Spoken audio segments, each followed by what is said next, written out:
The research vessel seeker of echoes moved slowly through the darkness of space.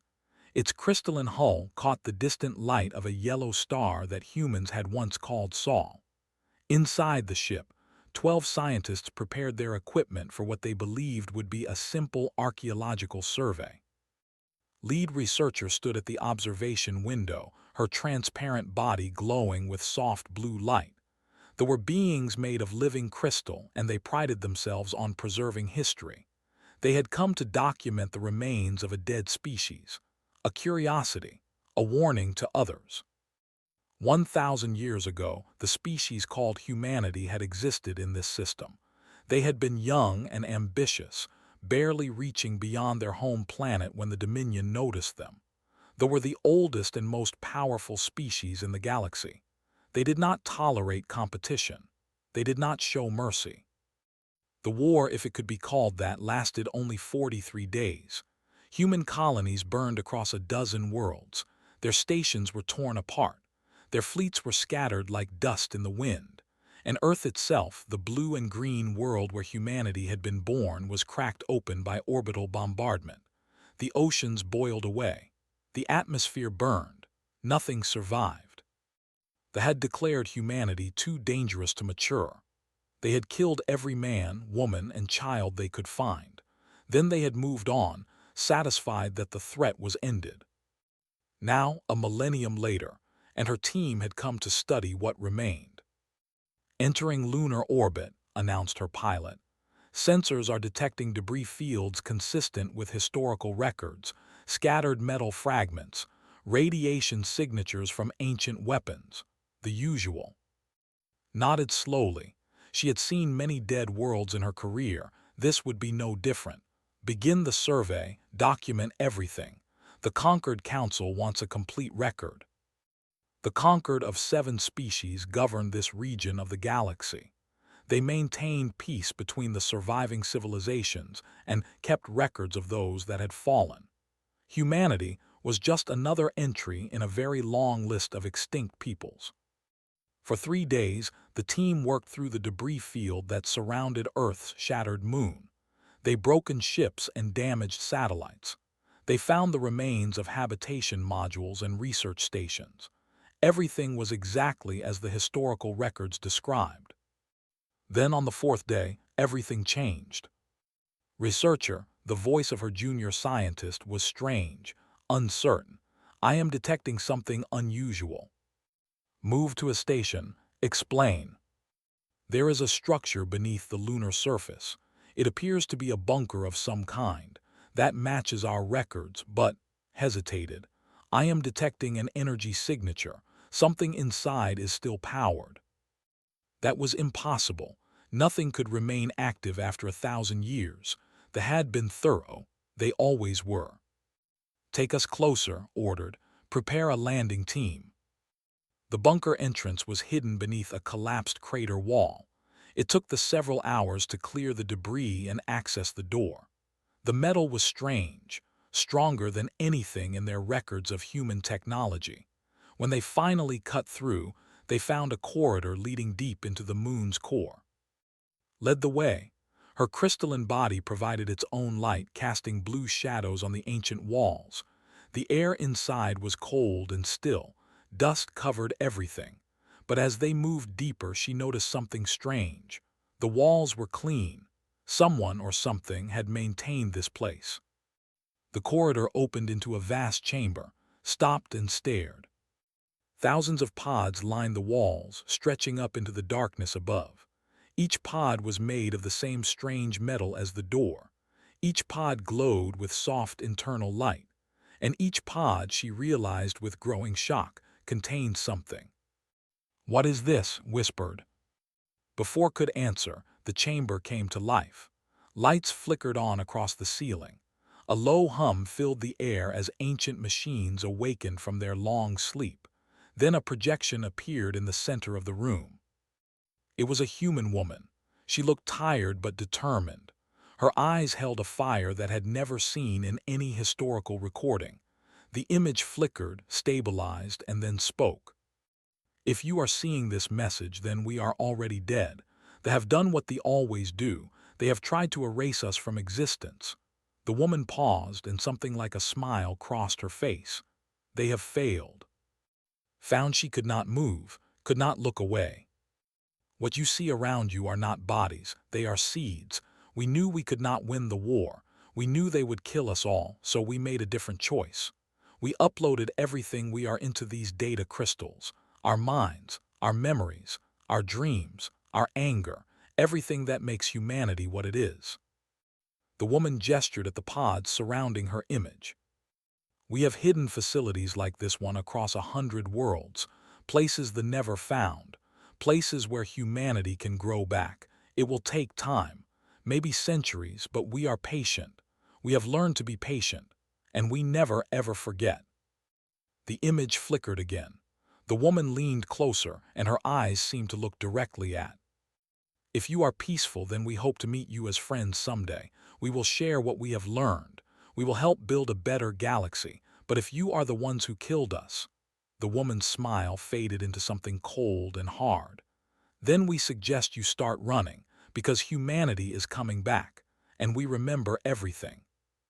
The projection ended. The chamber fell silent. Stood frozen for a long moment. Then she turned to her team. Send a message to the conquered. Highest priority, tell them. She stopped. What could she possibly tell them? Before she could decide, an alarm rang through the ship above them.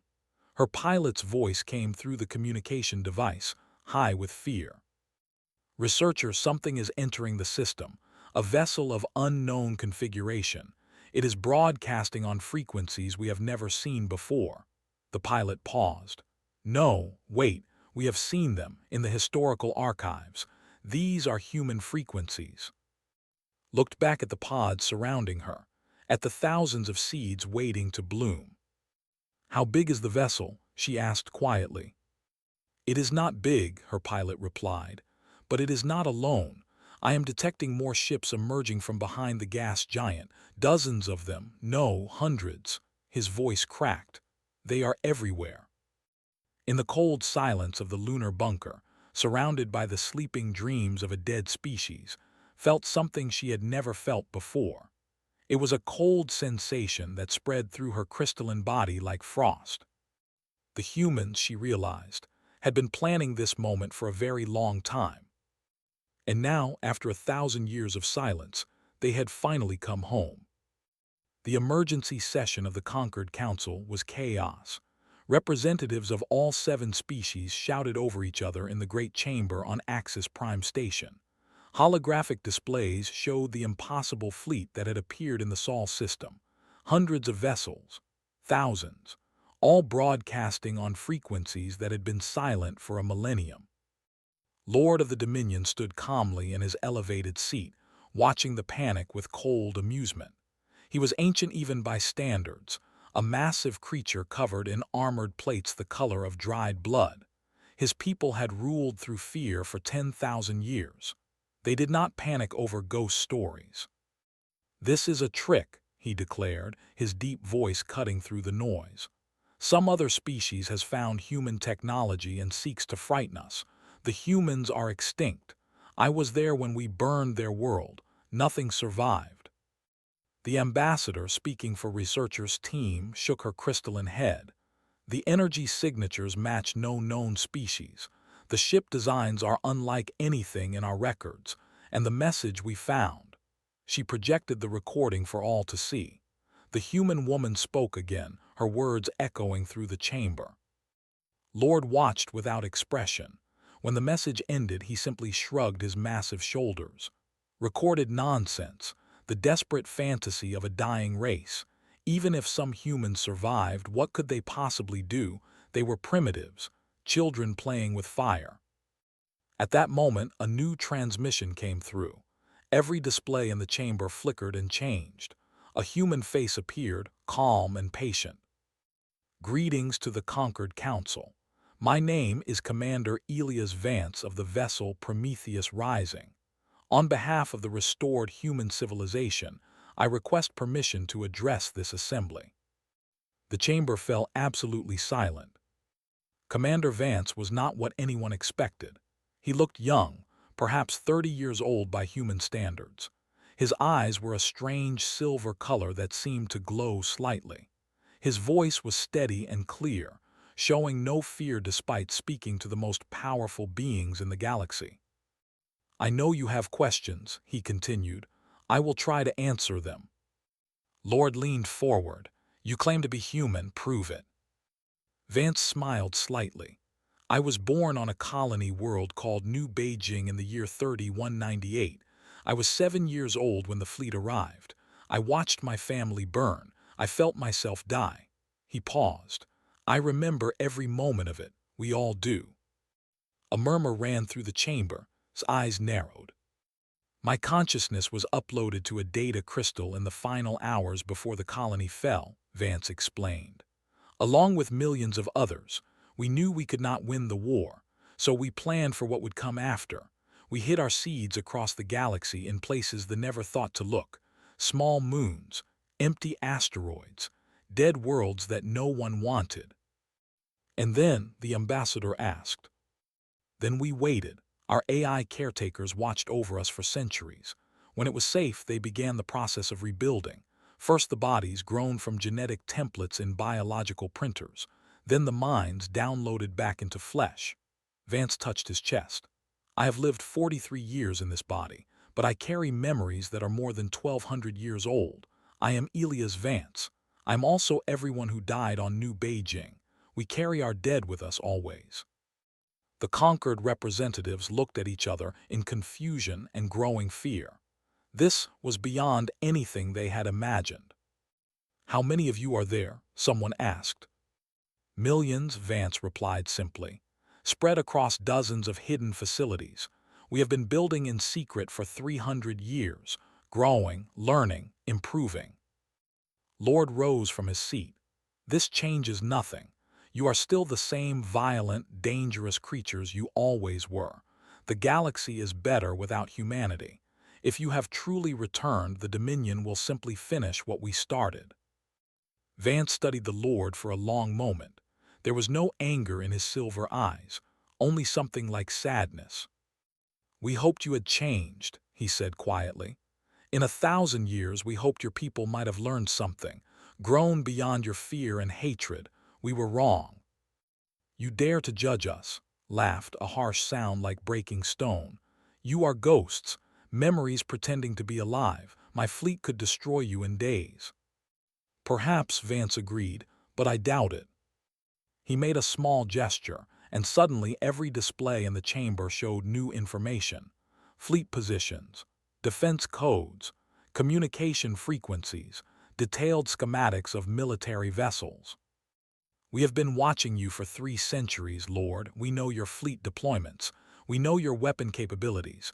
We know the code that controls your ship systems." Vance's voice remained calm, almost gentle. "We could have attacked without warning. We could have destroyed you while your people slept. That was one path we considered." The chamber was utterly silent now, even had stopped laughing. "But we chose a different path. We chose to come here openly, to speak to you as equals, to give you a chance to choose peace instead of war." Vance spread his hands. "That is who we have become, Lord, not the frightened children you remember. We have grown. We have learned. The question is whether you can say the same." His armored plates shifted, a sign of anger among his species. "Pretty words from a dead race. You think we fear you." "No," Vance said. "I think you fear what we represent. You fear that the galaxy might realize the truth about your dominion, that you rule through terror, not strength, that you murder children because you are afraid of what they might become." His silver eyes seemed to brighten. "You should fear that, Lord, because humanity remembers, and humanity forgives nothing." The transmission ended. The chamber erupted into chaos once more. But Lord stood silent, staring at the empty display. He had lived for thousands of years. He had crushed rebellions and conquered worlds. He had never known defeat. His advisor approached carefully. "My lord, what are your orders?" Did not answer immediately. He was thinking about the human's eyes, that strange silver glow, the absolute calm in his voice. No fear, no hatred, just certainty. "Mobilize the war fleet," he said finally. "Every ship we have. We will end this properly this time." His advisor hesitated. "My lord, are you certain that is wise? The humans seem to know our capabilities, if they have truly been preparing for 3 centuries." "They are still human," growled. "Emotional, weak. They could have struck without warning, but they chose to talk instead. That is their weakness. We will not make the same mistake." He turned and strode from the chamber, already planning his campaign. They had exterminated humanity once. They would do it again. But deep in his ancient mind, in a place he would never admit existed, Lord felt something unfamiliar. A cold sensation that spread through his body like poison. Later, his advisor would give it a name. The humans, apparently, had called it dread. The diplomatic summit took place on neutral ground. Axis Prime Station floated in the space between stars, far from any species' territory. Representatives from all 7 conquered species arrived in their finest vessels. The humans sent a single ship, small and unassuming. 3 humans walked into the great hall. Commander Elias Vance wore a simple uniform without medals or decorations. Beside him stood Ambassador, a woman whose calm face hid memories of her own death on Earth itself. The third was Dr. Samuel, an old man with white hair and eyes that seemed to look through things rather than at them. Doctor had been thinking about this moment for 200 years. As a philosopher and scientist, he had spent his second life asking one question: what should humanity become? The answer, he believed, would be decided in this room. They spoke first. "We welcome humanity's return. We hope for peaceful relations." 2 other species, the and the moth people of, added their agreement. They were young civilizations, barely 1,000 years old. They had no quarrel with humanity. But 3 species remained silent, watching, and the ambassador, Lord, rose with hatred burning in his eyes. "These creatures should not be here," he declared. "They are abominations, dead things pretending to live. The conquered cannot recognize them as a legitimate species." Ambassador stepped forward. She was small compared to the massive, but she showed no fear. "We do not ask for the conquered's permission to exist," she said. "We exist whether you like it or not. We ask only for acknowledgement of what was done to us. 1,000 years ago, the Dominion committed genocide against our people. We require 3 things: official admission of this crime, memorials built to honor our dead, and the surrender of officers who gave the orders for our extermination." Laughed. "You require, you demand." He spread his massive arms. "The strong do not apologize to the weak. Your extinction was a mercy. We spared the galaxy from what you would have become." "And what was that?" Doctor asked quietly. It was the first time he had spoken. The Lord turned to face him. "Conquerors, destroyers. Your species was violent and ambitious. You would have spread across the stars like a disease. We stopped that future from happening." Nodded slowly. "You were afraid of us." "We were protecting the galaxy." "You were afraid," repeated. "And perhaps you were right to be. Humanity was young and foolish. We might have become what you feared." He paused. "But you never gave us the chance to choose for ourselves. You decided our fate before we even understood the question." Snorted. "Philosophy. Words. The weak always hide behind words when they have no strength." Commander Vance had been standing silently throughout this exchange. Now he stepped forward. "Lord believes we are weak," he said to the assembly. "He believes that because we came here to talk instead of fight, we must have no other choice. He is wrong." Vance made a small gesture with his hand. Nothing visible happened. But across the system, every military vessel suddenly went dark. Engines stopped. Weapons powered down. Life support flickered. Panic spread through the delegation. Officers shouted into communicators that did not respond. Lord stared at his own device in disbelief. "What have you done?" he demanded. "A demonstration," Vance replied calmly. "Every ship in this system is now under our control. We did not destroy them. We simply turned them off. Your crews are safe. Your ships are undamaged, but they will not move until we allow it." The other species watched in stunned silence. They were the most powerful military force in the galaxy. No one had ever done anything like this to them. "We spent 3 centuries studying you," Vance continued. "We know every frequency you use, every code in your systems, every weakness in your ships. We could have used this knowledge to destroy you. We could have erased the same way you erased us." He turned to face directly. "But we chose not to. Because humanity has changed, Lord. We are not the same species you tried to kill. We remember our dead. We carry their memories inside us. Every one of us knows what it felt like to burn, to suffocate, to watch our children die. That pain is part of us now." Vance's silver eyes glowed brighter. "We could hate you forever. We could dedicate our entire existence to revenge. Part of us wants exactly that. But we decided that was not who we wanted to be. We did not survive extinction just to become the next Dominion." He released the ships. Power returned to their systems. The panic slowly faded. "This is your chance," Vance said. "The only one you will get. Acknowledge what you did. Honor our dead. Let us build something better together, or refuse and face the consequences." Lord stood in silence for a long moment. His armored plates shifted and clicked. His eyes were unreadable. Then he spoke.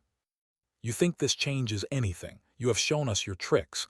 Now the Dominion knows what to guard against. Our ships will be protected. Our systems will be secured." He stepped closer to Vance. "And when we are ready, we will come for you, every one of you. This time we will not leave seeds behind. This time we will burn everything until nothing remains, not even memories." He turned and walked toward the exit. His delegation followed. At the door, paused and looked back. "You should have attacked when you had the chance, human. That was your mistake. You showed mercy to creatures who have never known it, who never will." His mouth twisted into something like a smile. "We will teach you why mercy is weakness, just as we taught you before." He left. The chamber remained silent for a long time. Ambassador turned to the remaining species. "Will the conquered stand with humanity, or will you allow them to commit genocide again?" The ambassador flickered with conflicted light. "We must discuss this. They are powerful. War with them would devastate all our worlds." "War is coming whether you choose it or not," Doctor said softly. "They have already decided. The only question is whether humanity faces them alone." He looked around the chamber at the representatives of species who had watched humanity die once before. "We are asking you to be brave," he said. "We are asking you to believe that the galaxy can be better than it has been. We cannot promise victory. We can only promise that we will fight for a future worth having." He smiled sadly. "That is all humanity has ever done, fight for tomorrow, even when tomorrow seemed impossible." The summit ended without resolution. The conquered could not agree. Some wanted to help humanity. Others feared the too much. Most simply wanted to stay out of the way and hope they would not be next. But as the human delegation returned to their ship, Doctor felt something he had not expected: hope. They had shown the galaxy who they were. They had demonstrated power and chosen restraint. They had offered peace to their murderers. Now the choice belonged to others. And somewhere in the darkness between stars, the war fleet was already gathering. The largest armada assembled in 1,000 years, coming to finish what they had started. The final test of humanity was about to begin. The attack came without warning. 300 warships dropped out of faster-than-light travel directly above Europa, the frozen moon where humanity had first been reborn. The facility there held no military value anymore. The humans had long since moved their population to safer locations, but they did not know that. They thought they were striking at humanity's heart. Lord commanded the assault personally from his flagship, the Dominion's Wrath. He watched with satisfaction as his weapons powered up, preparing to burn another human world to ash. Begin the bombardment, he ordered. Leave nothing alive. The first missiles launched. They streaked toward the icy surface, carrying enough firepower to crack the moon in half. They never arrived. From the shadow of Jupiter, human vessels emerged, dozens of them, then hundreds. They moved in perfect formation, as if guided by a single mind. In seconds, they had positioned themselves between the fleet and Europa. The missiles were intercepted and destroyed. Not a single one reached the surface. Commander Vance's voice came through on every communication channel. "Lord, you have attacked a civilian facility. Your weapons have been neutralized. Stand down your fleet and no one needs to die today." His eyes burned with fury. "You think I will surrender? You think I fear your tricks?" He turned to his weapons officer. "Target their fleet, all batteries, fire everything." The ships opened fire. Thousands of weapons blazed across the void, enough firepower to destroy a planet. The human ships did not try to dodge. They did not need to. Instead, they moved in a pattern that seemed impossible. Every vessel anticipated where the weapons would strike and was simply not there when they arrived. It was like watching water flow around stones. The fire hit nothing but empty space. "What is this?" demanded. "How are they doing this?" He did not understand the chorus. When humanity rebuilt itself, the AI caretakers had made improvements. Small changes to the brain that allowed humans to connect with each other in ways they never could before. Not mind reading exactly, more like a shared awareness. Every human in the fleet could feel what every other human felt. They knew their comrades' positions, their intentions, their fears. They moved as one organism with 1,000,000 parts. And they had practiced for this moment for 300 years. The human counterattack began. Their weapons were strange, firing beams of energy that did not destroy but disabled. Engines went dead. Weapon systems shut down. Shield generators overloaded and failed. Ship after ship went dark, drifting helplessly in the void. "We do not want to kill you," Vance broadcast again. "Every ship we disable, we leave the life support running. Your crews will survive. Surrender and this ends." But they would not surrender. They never had before. Screamed orders at his fleet, demanding they fight harder, push through, destroy the human devils at any cost. The battle raged for hours. The human fleet continued its impossible dance, weaving through fire without taking a single hit. More and more vessels went dark. The Dominion's greatest armada was being taken apart piece by piece. Then disaster struck. A single human ship, the memory of Shanghai, moved to protect a damaged civilian transport that had stumbled into the battle zone. The transport carried refugees fleeing the fighting. The Shanghai positioned itself between the transport and a battleship that had not yet been disabled. The captain saw his chance. He fired everything at once. The Shanghai's shields held for 2 seconds. Then they failed. The ship cracked open like an egg. 800 humans died in an instant. Across the fleet, across the entire human civilization, the chorus carried their deaths. Every human felt it. The fear, the pain, the final moments of consciousness before darkness.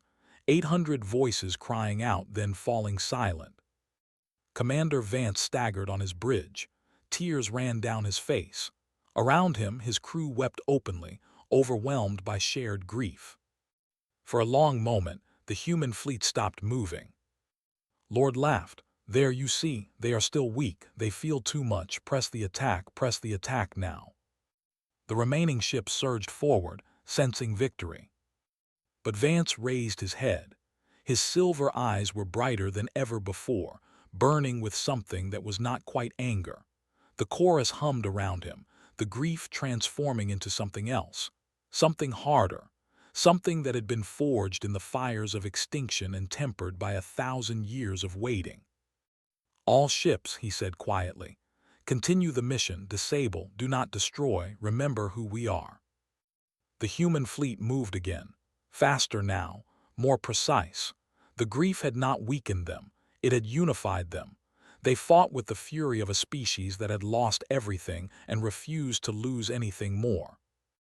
One by one, the ships fell silent, watched his magnificent fleet reduced to floating wreckage, still intact but utterly helpless. "This is impossible," he whispered. Finally, only his flagship remained. Human vessels surrounded it, their weapons trained on his bridge. Doctor's voice came through the communication system. He was not with the fleet. He was still on Axis Prime, but his message reached across the stars. "Lord, your fleet is defeated. Your people are alive but helpless. In the old days, this would have ended with your extinction. That is how they have always done things." A pause. "But we are not the." Broadcast on all frequencies, reaching not just the military but there itself. Billions of citizens heard his words. "People of the Dominion, your leaders told you we were monsters. They said we needed to die for the galaxy to be safe. But look at what has happened today. We could have destroyed your fleet. We chose to spare them. We could have bombarded your worlds while your ships were away. We chose to protect them." He let that sink in. "We do not want revenge. We do not want conquest. We want to live in peace with our neighbors, all of them including you. The question is, what do you want? Does Lord speak for all? Do you truly believe that genocide is the only answer? Or have you simply never been given another choice?" The broadcast ended. Silence fell across the battlefield. On 3 colony worlds, protests erupted. Citizens who had never questioned the Dominion began asking dangerous questions. Why did the humans spare our soldiers? Why did they protect our ships? What if everything we were told about them was wrong? The Conquered Council met in emergency session. They saw the battle. They saw the human restraint. They saw a species that had every reason for revenge choose mercy instead. The vote was swift. They were suspended from the Conquered. Humanity was recognized as a provisional member. Aid would be sent. Protection offered. Lord sat alone on his darkened bridge, surrounded by the ghosts of his failed crusade. His fleet was intact but dead. His reputation was destroyed. His people were beginning to doubt. A final message came from Commander Vance. "Lord, you have lost, but you are still alive. You can still choose a different path. That is more than you gave us." Did not respond, but in his ancient heart something had broken. For the first time in thousands of years, the Dominion had met an enemy they could not simply destroy. And that enemy had chosen to let them live. Lord had one final gambit. His fleet was disabled. His people were questioning his leadership. The Conquered had abandoned him. Everything he had built over thousands of years was crumbling around him. But he was still a warrior, and warriors did not surrender. He launched himself from his crippled flagship in a single combat vessel. It was an ancient ship, built for one purpose: ritual combat between leaders. They had used such challenges to settle disputes. His broadcast reached every ship in the system. "Human commander, you claim your species has changed. You claim you fight with honor. Prove it. Face me alone. Single combat. If you win, I will surrender everything. My rank, my fleet, my confession of our crimes. If I win, your people leave this system forever." Commander Vance received the message on the bridge of the Prometheus Rising. His officers looked at him with concern. "You do not have to accept," his first officer said. "This is a trap. They have no honor." Vance looked out at the stars, at the debris of battle floating in the void, at the blue-white shine of Earth's sun, the light that had warmed humanity's birthplace so long ago. "He is right about one thing," Vance said quietly. "We claim to be different, better. If we refuse this challenge, what does that say about us? It says we are wise enough to avoid obvious traps." Vance smiled. "Perhaps, but wisdom is not always what people need to see." He stood. "This war will not end with fleet battles. It will end when the people believe that change is possible, is a symbol of the old way. If I defeat him fairly in front of everyone, that symbol breaks." He walked toward the shuttle bay. "And if he kills you, His first officer called after him. Vance paused. Then the chorus will remember, and someone else will finish what I started. That is how humanity works. We are not a single person. We are a species. We continue. He left his ship and flew to meet his enemy. The two vessels met in the empty space between fleets. Sensors across the system watched. Billions of beings on dozens of worlds saw the feed. This was more than a fight. It was a moment that would define the future. Ship was larger, built for a species of warriors. His weapons were designed for destruction. His armor was ancient and legendary, worn by champions for generations. Vance's ship was small and simple. His weapons were the same disabling beams used by the human fleet. He wore no armor at all. "You insult me," growled over the communication channel. "You face me without protection. You think me so weak." "I face you as I am," Vance replied. "Without pretense, without fear. This is what humanity has become, Lord. We do not hide behind armor anymore." The battle began. Was a predator evolved for combat. His reflexes were faster than any human could match. His ship danced through space, firing devastating weapons that would have destroyed any normal vessel. But Vance was not alone. Through the chorus, he carried the skills of every human who had ever fought. Warriors from ancient Earth, pilots from the colonial wars, tacticians who had spent lifetimes studying combat techniques. Their knowledge flowed through him like water, guiding his hands, sharpening his instincts.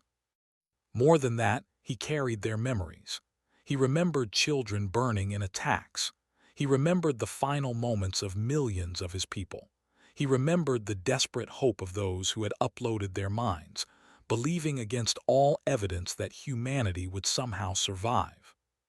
He did not fight with hatred. He fought with purpose. His weapons tore through space. Vance evaded them by margins so small they seemed impossible.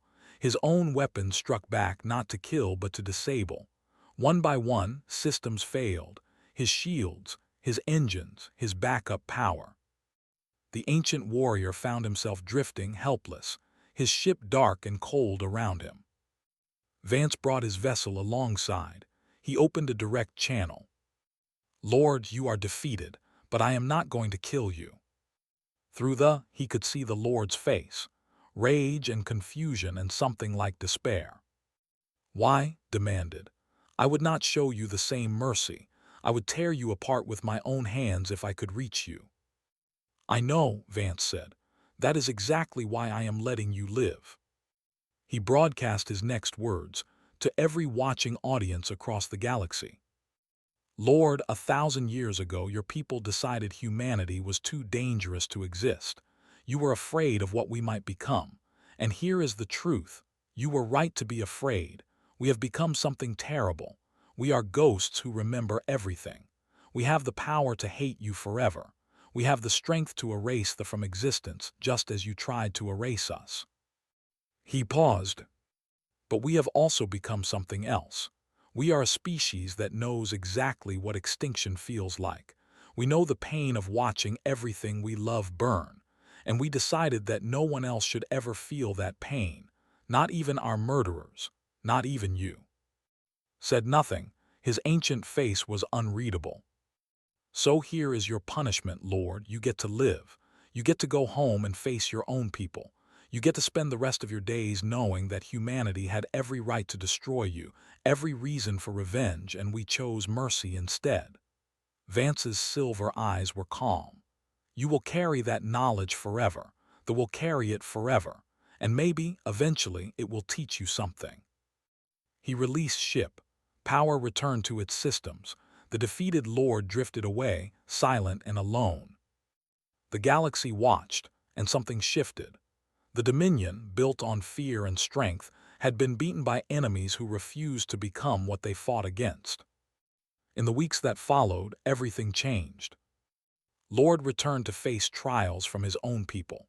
3 worlds petitioned to leave the Dominion and join the reformed conquered. The genocide of humanity was officially acknowledged. Memorials were built on 100 worlds, monuments to the children who had burned and the species that refused to die. Humanity did not seek dominion over the galaxy. They became something else entirely. Mediators, teachers, the species that remembered. Their hidden facilities became schools where any being could learn. The chorus was open to volunteers from other species who wanted to understand what shared memory truly meant. Dr. Samuel lived to see it all. He stood on the surface of Earth itself, breathing air that tasted of ash and new growth. Trees had been planted in the ruins. Children played in the shadows of broken cities, human and alien alike. A young student approached him. She had been studying in the human archives, trying to understand the impossible thing that humanity had done. "Doctor," she said, "I have read everything I could find, but I still do not understand. After everything that was done to you, after 1,000 years of carrying those terrible memories, how did you not become what the feared? How did you choose to be this instead?" Looked out at the green shoots pushing through ancient ash, at the children laughing in the distance, at the sun setting over a world that had died and been reborn.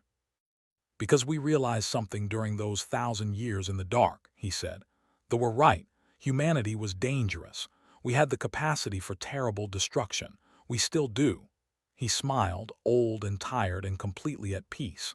"But they made a mistake. They assumed that dangerous meant destructive. They did not understand that the most dangerous thing in the universe is a species that refuses to give up on itself." He bent down and picked up a handful of soil. New life was growing in it, seeds taking root in ground that had been dead for a millennium. "This is what humans do, child. We grow things, even in graves, especially in graves. We take dead soil and make it live again. We take broken worlds and rebuild them. We take our worst memories and turn them into lessons for something better." He let the soil fall through his fingers. "The thought they killed us, they did not. They planted us, and after 1,000 years in the dark, we finally bloomed." The sun touched the horizon. The sky turned colors that no one had seen over Earth for 1,000 years. Orange and gold and deep purple, the colors of a world coming back to life. In the distance, a child laughed. It was the first natural laughter Earth had heard since the fires came. Doctor closed his eyes and listened. That sound, he thought, was worth everything. Every year of waiting, every memory of pain, every moment of darkness. Humanity had survived. Humanity had returned. And humanity had chosen to become something worth surviving for. That was the story they would tell for generations to come. The story of a species that died and refused to stay dead. The story of mercy that was stronger than revenge. The story of seeds that bloomed in graves. And somewhere among the stars, watching from a ruined throne, an ancient lord heard that laughter too. And for the first time in his endless life, he began to understand what he had truly lost. Not a war. A chance to be something better. But for humanity, that chance had only just begun.